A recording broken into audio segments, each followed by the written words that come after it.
তো আমাদের এই ভিডিওতে আমরা দেখবো এসওপি এবং পিওএস এর মধ্যে কি পার্থক্য। তো এসওপিটা মূলত হচ্ছে এসওপিটা মূলত আমরা একটা একটু ভিন্ন কালার দিচ্ছি। এসওপিটা মূলত হচ্ছে সাম অফ প্রোডাক্ট। তার মানে এসওপিটা হচ্ছে আমাদের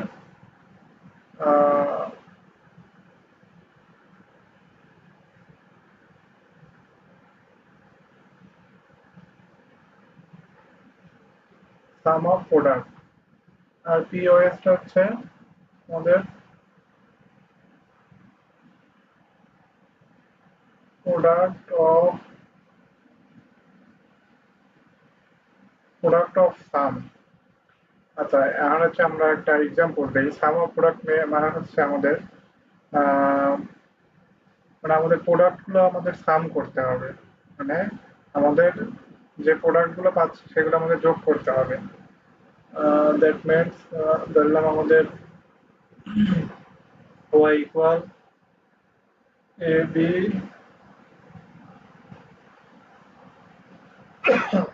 plus c d plus d E.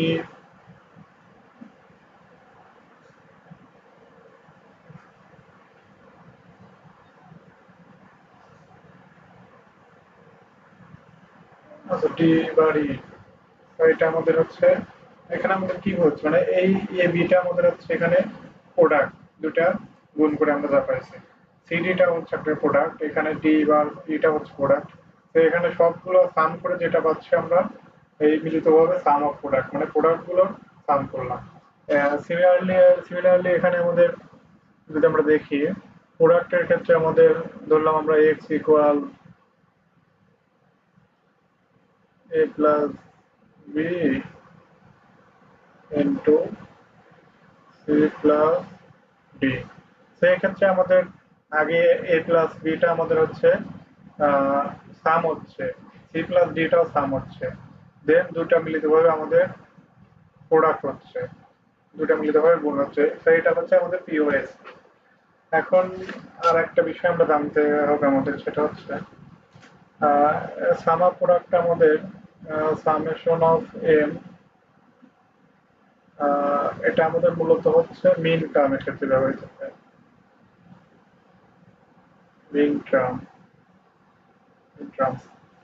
and product of sum মূলত হচ্ছে প্রোডাক্ট অফ সাম মূলত ম্যাথস টার্মের ক্ষেত্রে ব্যবহৃত হয়। ম্যাথস টার্ম মূলত